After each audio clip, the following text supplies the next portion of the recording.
Hello, hello. It's Dr. Langford. I wanted to talk to you today about third line therapies for overactive bladder.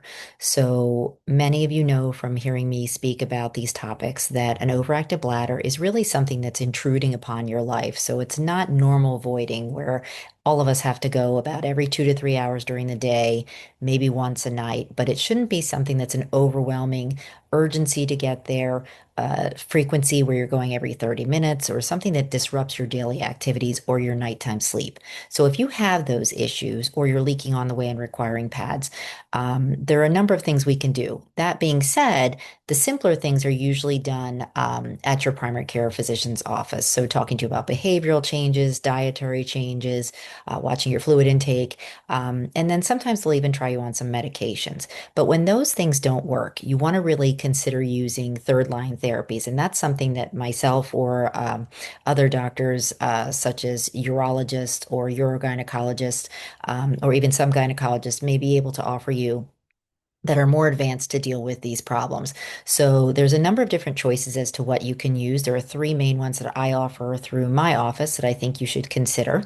And obviously, you want to take your own situation into consideration and speak with your physician about this. This is only for informational purposes. But to start off, you could consider something called percutaneous tibial nerve stimulation. And that's where we actually use a little nerve near the ankle and we stimulate that nerve on a weekly treatment, which is external with either a patch or a little acupuncture needle. And we stimulate it for about 30 minutes. You come in once a week, and it helps to cut down the urgency and frequency to go. Usually it's about a 12-week session. And when you do this, there is some lasting benefit. However, you do have to maintain it by coming in about once every month. Another therapy that could be considered would be Botox. So many women know what Botox is for their forehead, and it kind of partially paralyzes the muscle in the forehead to help it to not look so wrinkled. Well, it can do the same thing for the bladder. So what it does is if your bladder is squeezing uncontrollably like this, you inject it using a scope into the bladder and it squeezes less aggressively and less urgently. So it can really cut down on urgency, frequency, and leakage. The upside to it is it's not permanent. It lasts for about 5 to 6 months. The downside to it is if it works too well, you might have some difficulty where you can't go to the bathroom and have to catheterize, or it might slightly increase your risk of urinary retention. So the third line therapy that I really recommend the most is called sacral neuromodulation. And you can think about this like a pacemaker for your bladder.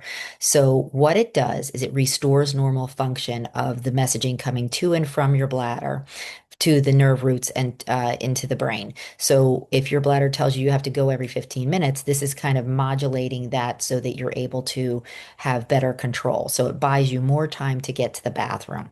So, the nice thing about it is there is actually a test procedure where you can actually see if you like it or don't like it. So it's kind of like a test drive on a car. So you can determine if it's the right thing for you or if it's really improving your symptoms. Our baseline as to what we determine is an improvement in symptoms is at least a 50% improvement. So let's say you're getting up 6 times a night, and then we do the test on you for a short period of time. It's done externally. It's a really quick little thing that we do, and you try it from a Monday to a Friday. And if all of a sudden you were using 3 pads instead of 6 pads, or you were getting up 3 times a night instead of 6 times a night, we know that there's an improvement. And that tells me that the nerve is amenable to this type of therapy and may respond to the actual implant. Now, if we go to put the implant in, it's a small little device. It's like the size of a pacemaker, like you'd have for the heart. And much like a pacemaker for the heart that works if your heart goes too fast or too slow, it regulates the rate and rhythm. So what this can do is it can regulate the rate and rhythm of your bladder. If we place the device, if we do the test and you find that it's the right thing for you and we place the device, it can last anywhere from 15 to 20 years, which is really impressive, and sometimes can allow you to get off medications so you avoid those side effects.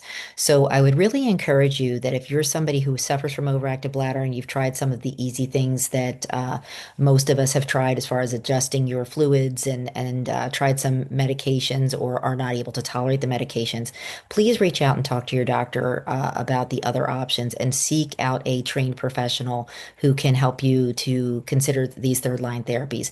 They can be very, very successful in the 92 to 94% range as far as improving symptoms symptoms by at least 50%.